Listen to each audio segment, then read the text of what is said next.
All right, looking at the questions in at the end of lesson plan 39 says, and we're not going to deal with all of the questions. But we'll make our way through.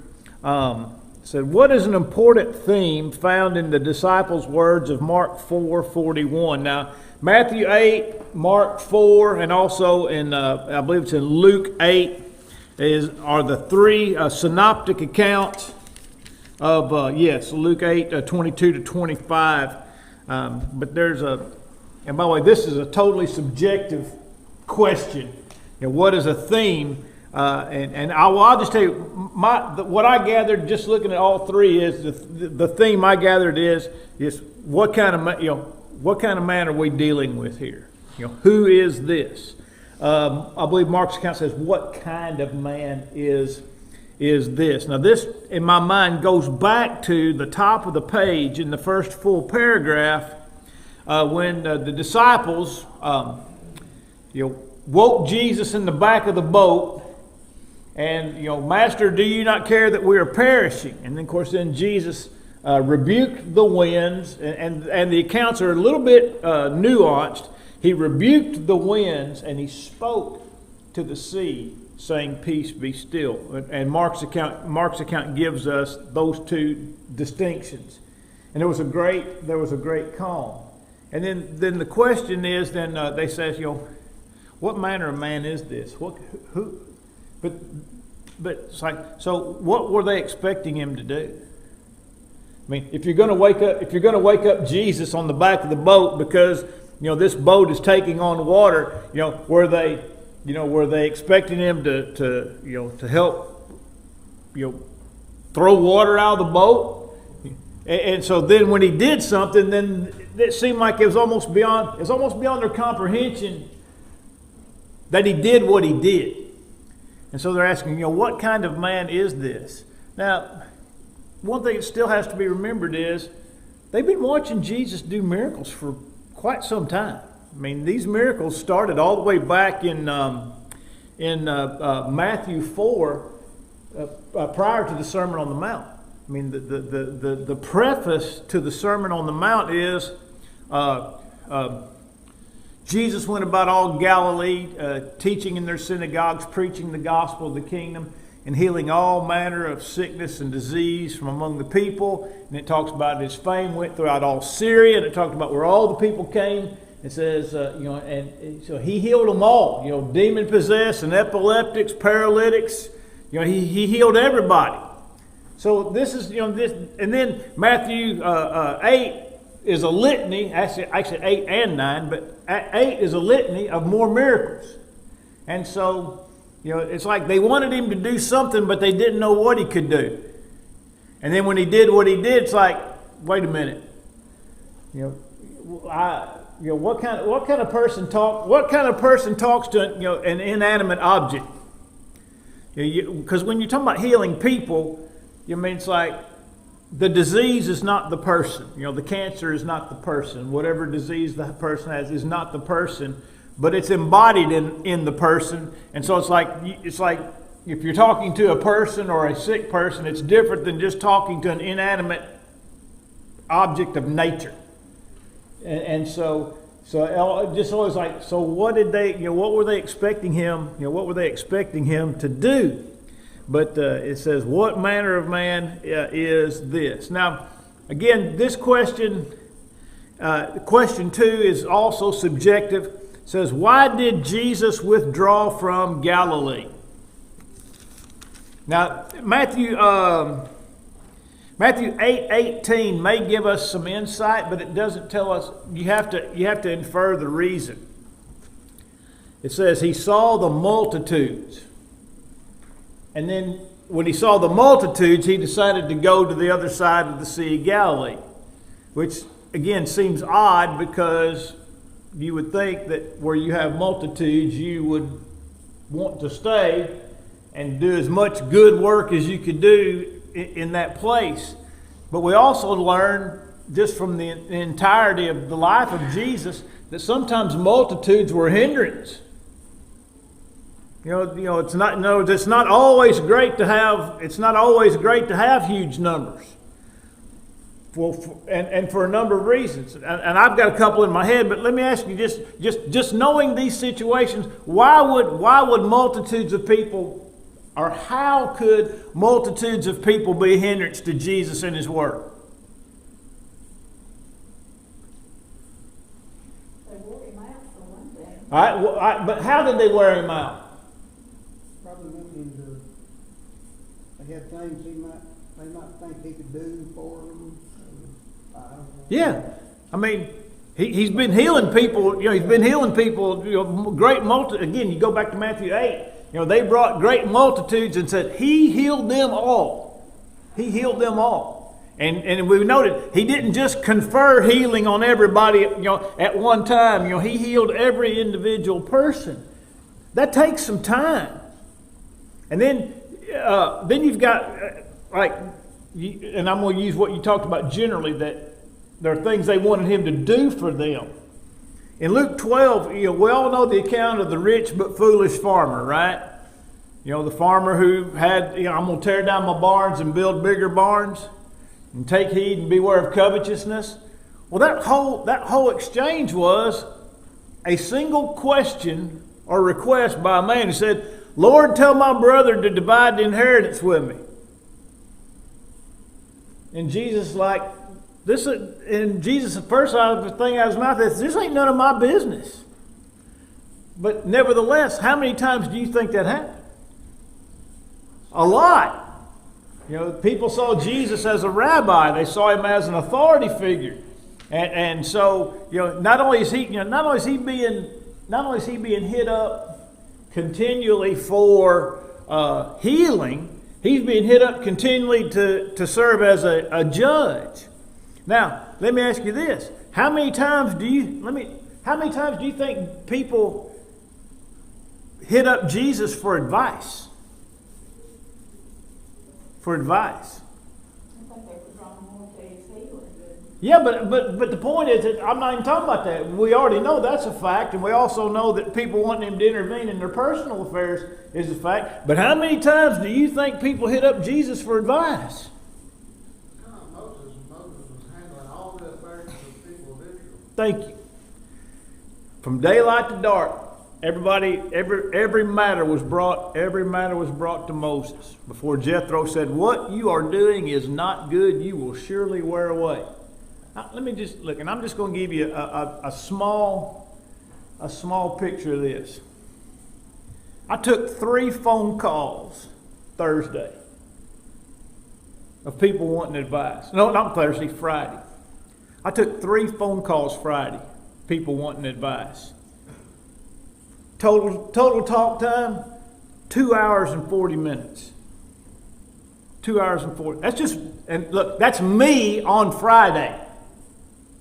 Now look, that doesn't happen to me every day, but I can tell you this: I probably spend an hour or 2 or 3 every single week.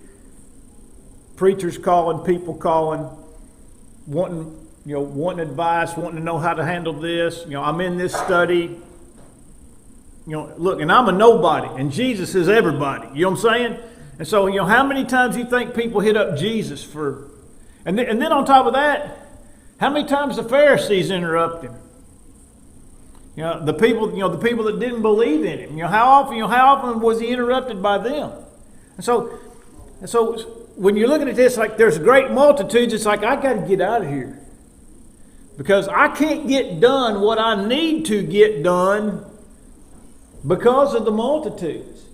There was a time, and we read about this a little bit earlier in our studies, where they begged Jesus to stay. And He said, "I've got to go because I've got, there's other places I need to preach. And I can't, I just can't stay at a place for a long period of time." The Samaritans in John 4 begged Him to stay. He stayed 2 days. And so, the demands on Jesus' time were incredible.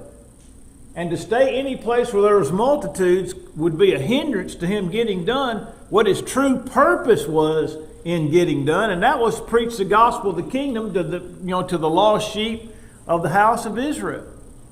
Probably knew he didn't have a great deal of time. Yeah, obviously he knew. He said, I must work the works of him who called me while it is yet day, for the night, the night comes when no man can work. I believe it's about John 9:4. Jesus knew he was on a limited schedule.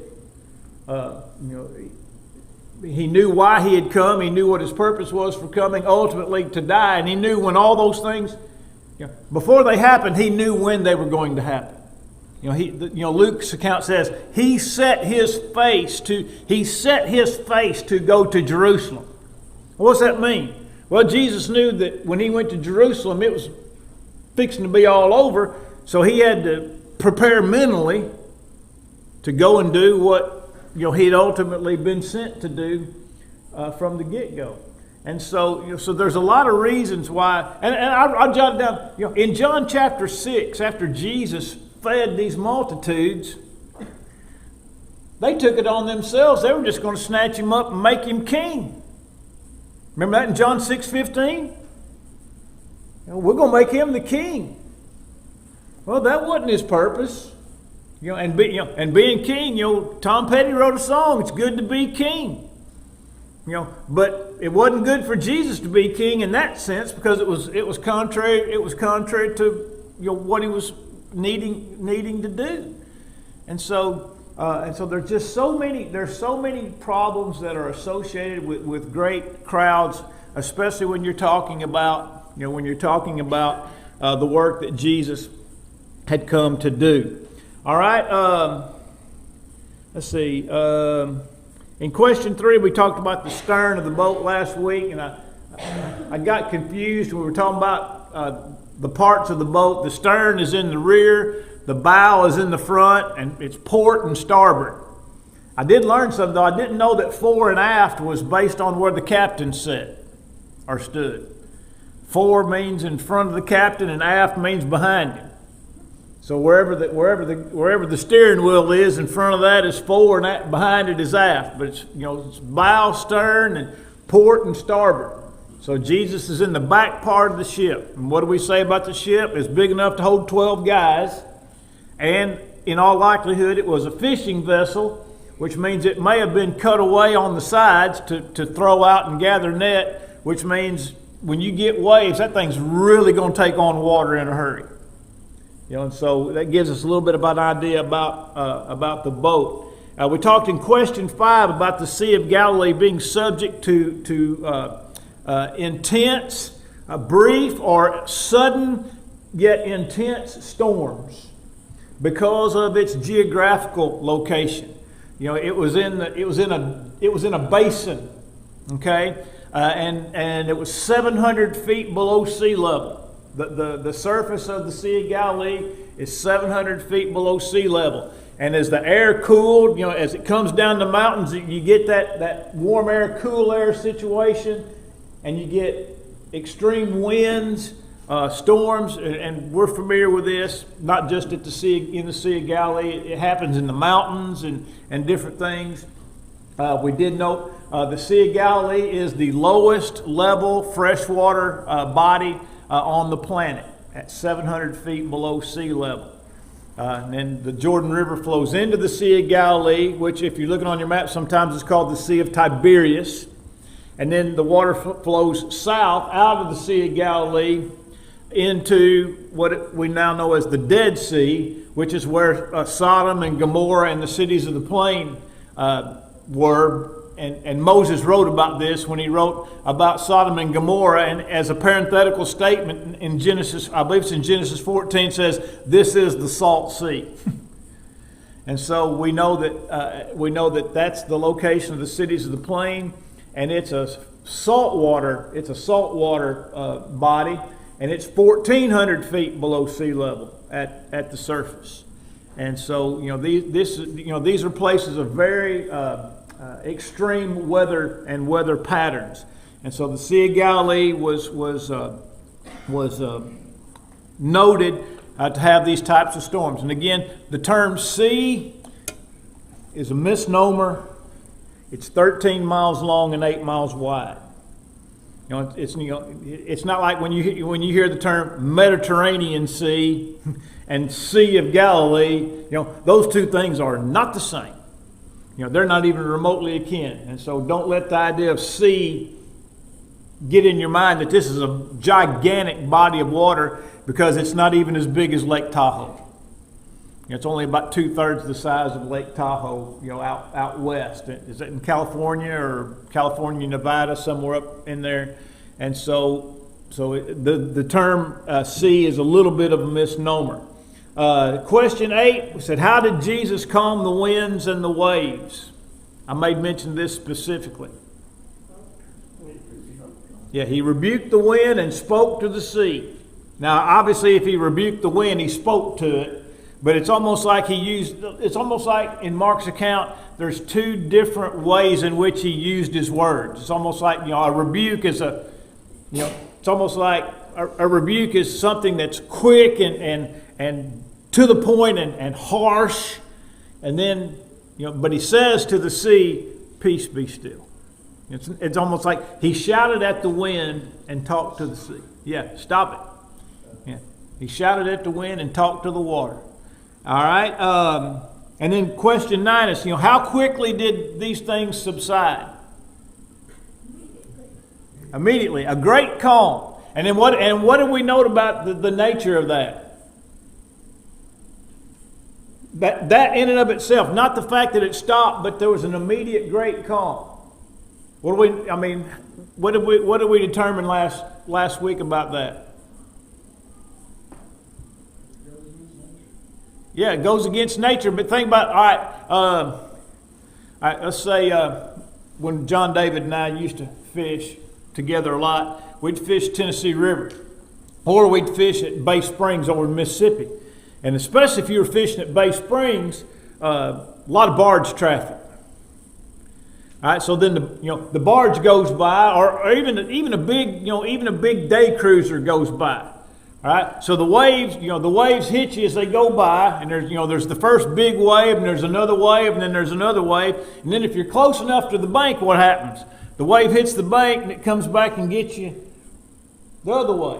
And so, in other words, it takes even with just a regular boat, it takes some time for the waves to dissipate and calm.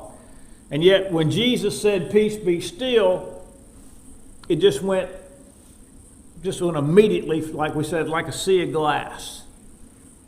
In other words, we're talking about not just stopping the storm. We're talking about all of the effects of the storm are immediately dissipated. They're immediately ceased. And then lastly, question 10, what did the disciples cry out after Jesus had calmed the storm? We talked about this in the very first question. What kind of man is this? What kind of man is this? All right, now to Matthew 8. And verses 28 through 34. And this is the shortest, pretty much the shortest of the accounts. Mark's account is a little bit more lengthy, and we will have to refer to it to get to some of our questions. But in a nutshell, a summary. Here's Matthew's account. It says, when he had come to the other side, they were going east. They were in Galilee, the land of Galilee. Now they're going east across. They're going across the Sea of Galilee. It says they came to the country of the Gergesenes. There met him 2 demon-possessed men coming out of the tombs, exceedingly fierce, so that no one could pass that way. And it says, what have we to do with you, Jesus, you Son of God? Have you come here to torment us before the time? Now a good way off from them there was a herd of many swine feeding. The demons begged him, saying, if you cast us out, permit us to go away into the herd of swine. And he said, go. So when they had come out, they went into the herd of swine, and suddenly the whole herd of swine ran violently down the steep place into the sea and perished in the water. Then those who kept them fled, went into the city, told everything, including what had happened to the demon-possessed men. And behold, the whole city came out to meet Jesus. And when they saw him, they begged him to depart from their region. And so,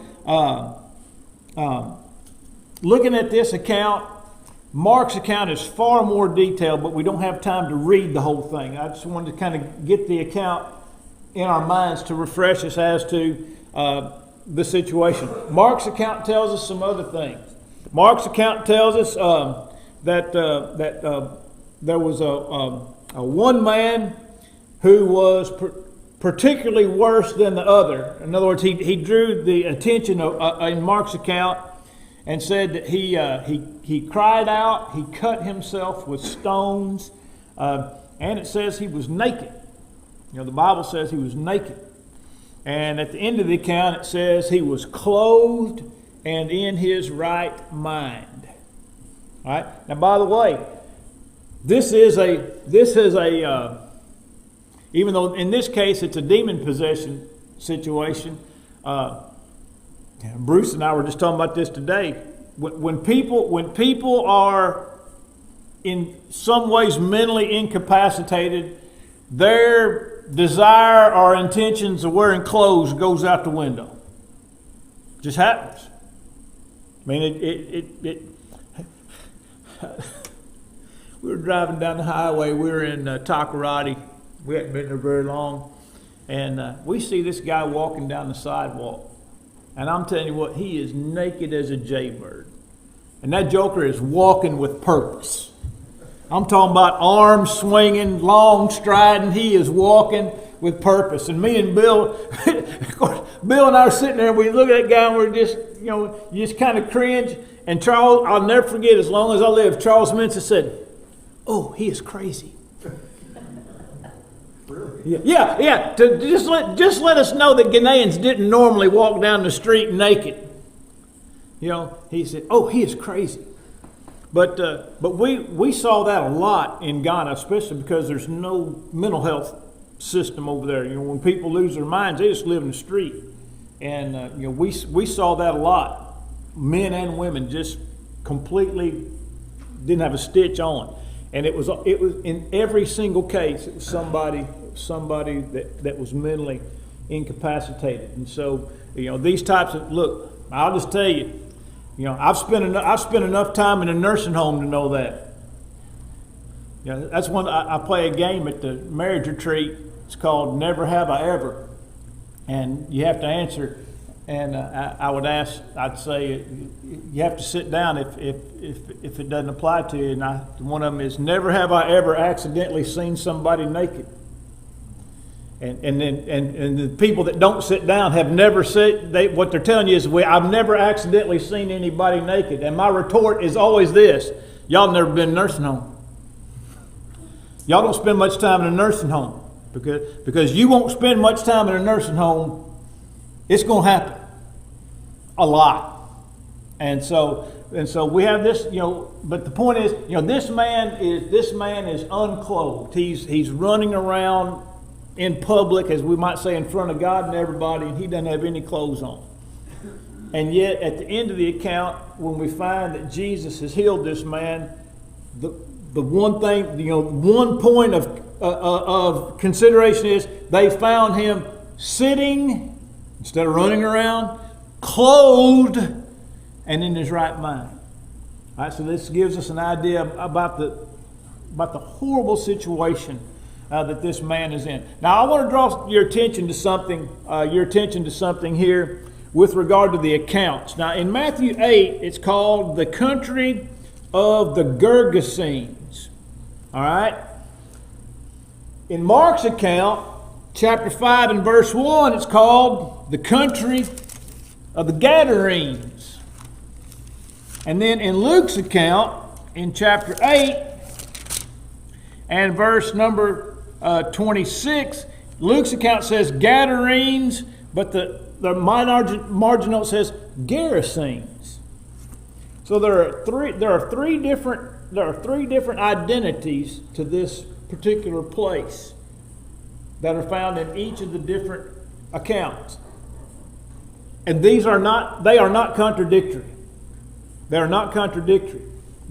Because what you have is there was a very small town of I believe Gadara was this town that was right on the coast.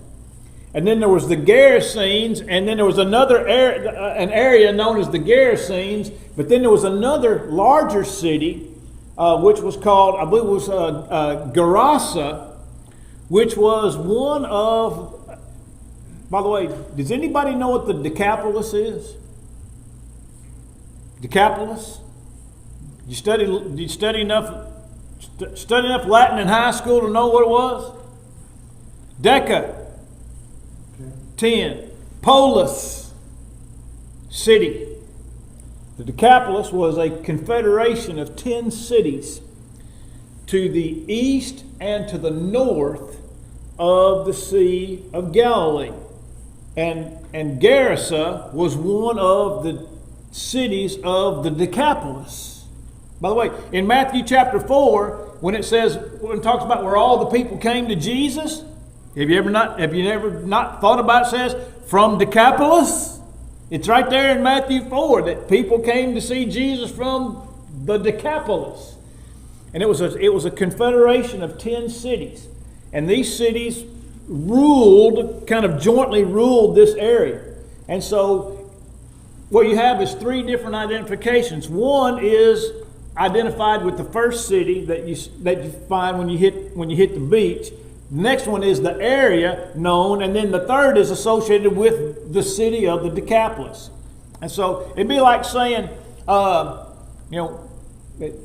came and he arrived in Alabama, and then somebody else said, well, Todd came and he arrived in Marion County, and then somebody said, well, Todd came and he arrived at Pierce's Mill. Are all those things correct? They're all correct. I'm in Alabama, I'm in Marion County, and this particular area is known as Pierce's Mill. And so it wouldn't be a contradiction if 3 people said 3 different things if they said that, in the same way that there's no contradiction here. It's 3 different designations that all adequately tell you where Jesus was. All right, so I want to think about. I just wanted to mention that if you're reading all 3 accounts, why are there so many different names, or why is there a margin note giving us a different name here? Now, thinking about and there's some of this history is here in that first account or first paragraph under the story. All right, but I want to skip some of this because the bottom paragraph is kind of pointless with regard to what we're trying to learn from the text. I want to go to the top full paragraph on the second page there, where it says that people gathered around because they had learned what had happened, and out of fear they asked Jesus to leave. I got to think about that. Out of fear, they asked Jesus to leave. Now I've got the commentary book that goes with this, and there's a couple of ideas that are offered, and I don't think either one of them is correct. One of the suggestions was, well, they feared because they had lost a considerable amount of livestock, and they were afraid they might lose more. But I don't think that's it. By the way, do you remember how many hogs hit the water? All of them. 2,000 though. 2,000. All right. Now that tells you how pitiful this man's situation was, because the demons were cast out of the man into the swine. So this man was not just a singular demon-possessed individual. There were 2,000 demons residing in this poor soul's body, and so there were 2,000 hogs that ran and went into the water. But I don't think the loss of livestock is the reason. Look in Luke chapter 5. Hold your place there, and I want you to go to Luke chapter 5.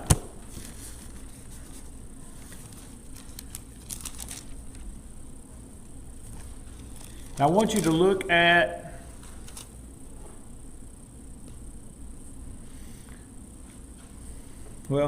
In verses 1 through 7, this is the account where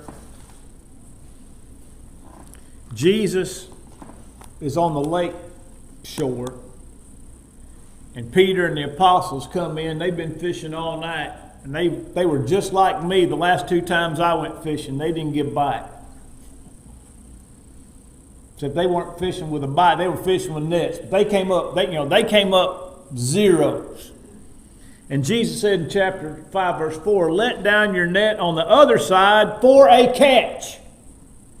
And Peter says, "We've toiled all night and caught nothing. Nevertheless, at your word, we will let down the net." Verse 6, "And when they had done this, they caught a great number of fish, so that their net was breaking. They signaled to their partners in the other boat to come and help them. And they came and filled both the boats, so that they began to sink."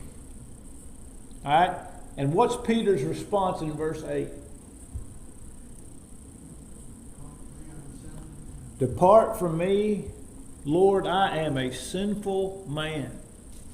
I mean, Peter has just caught the greatest catch of fish that he's ever seen in his entire fishing career. Right? What do those fish represent?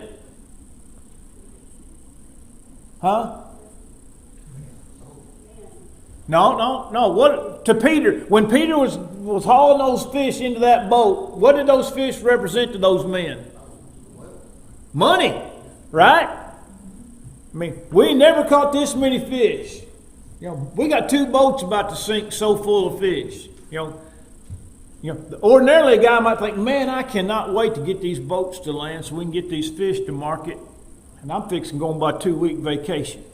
Right? I mean, that's how some of us might think, right? Peter's not thinking that way. Peter's thinking, I better tread carefully when I'm around Jesus, because I have no idea what kind of man I'm dealing with right here. In fact, the power of Christ in this, look, and all he said was let down your net for a catch. That's all he said. But it was shocking enough that Peter decided, I don't need to be around this guy. Be careful of what you ask for. That's right. You always better be careful what you ask for. So Peter's response is, "Get away from me, because I'm sinful and you're obviously not cut out of the same bolt of cloth that I am." All right?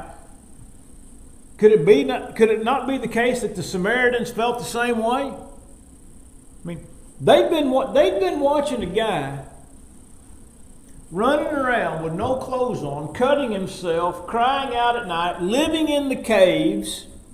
And by the way, the text, Mark's text, tells us that if anybody put fetters and chains on him, just snapped them. Just snapped them. In other words, nobody can get a hold of this guy. In other words, it doesn't matter how many people we gather up in a dog pile. This guy's going to whoop all of us. We're just going to we're going to leave him alone. By the way, there's another example of this in Acts. I believe it's in Acts 19, where the 7 sons of Sceva decided they was going to cast out a demon out of that guy, and that one dude jumped on all 7 of them. And it says, and they fled away wounded and naked. He whooped them and sent them home naked. One man whooped all 7 of them. All right. So this guy can't. We can't handle this guy. Nobody can handle this guy. Now think about what it would be like to live in the presence of an individual like that. I'll just give you another Ghanaian example. We were sitting at the market circle one day. I think we were down there exchanging money. And there's a guy, and he's a pretty good sized guy. I mean, he ain't hardly as big as Jeremy or Drew, but he's a pretty good sized boy.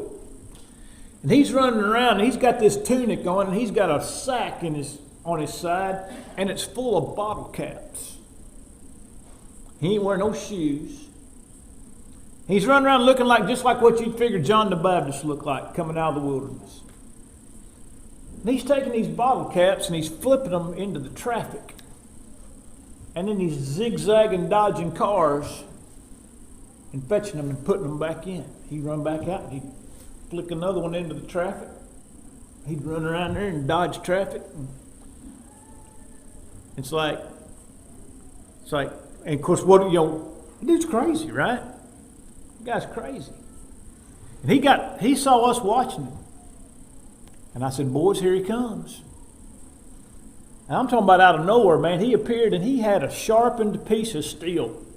Looked like a little welding rod. And it was sharpened to I'm talking about razor sharp point. And he jumped up and he stuck that thing right in Bill's throat. And he commenced to cussing Bill in English.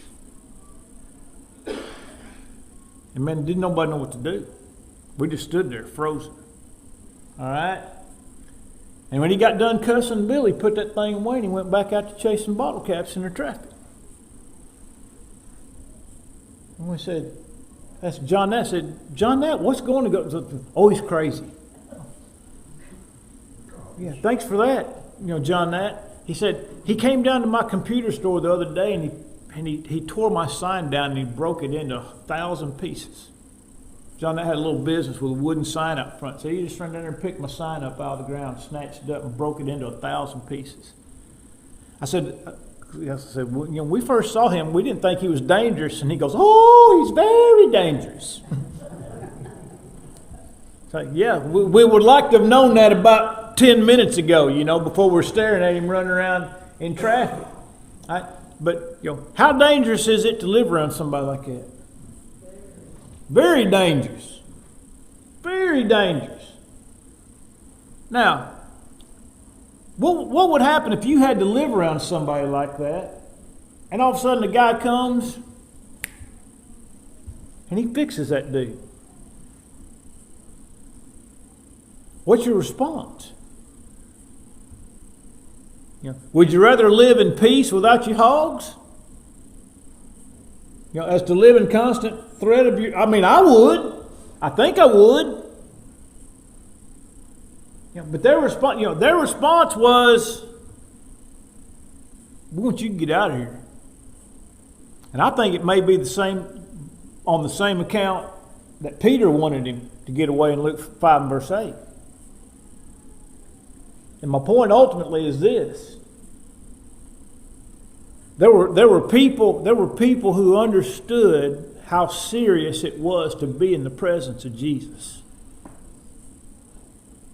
We take the idea of being in the presence of Jesus pretty lightly, right?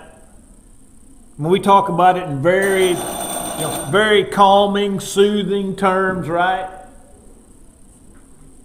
If Jesus was here, we'd just have us a big barbecue and everything. We'd just sit around and shoot the breeze and everybody laugh and have a good time. But there's some serious situations involved. That's exactly, man. I wish I hadn't thought about that, Kyle. But yeah, when Moses came off the mountain and his face was shining, he had to put a veil on his face. They're like, no, we don't even want to look at your face. And like you said, they said, you go talk to God. We ain't going to go talk to God. We're not going up there. Because if we go up there, he's going to kill all of us. No, and look, I'm not minimizing the fraternal or the familial relationship that we have with the Lord. But we also have to understand there are some serious situations that occur, when we're in the present, when we are in the presence of the Lord.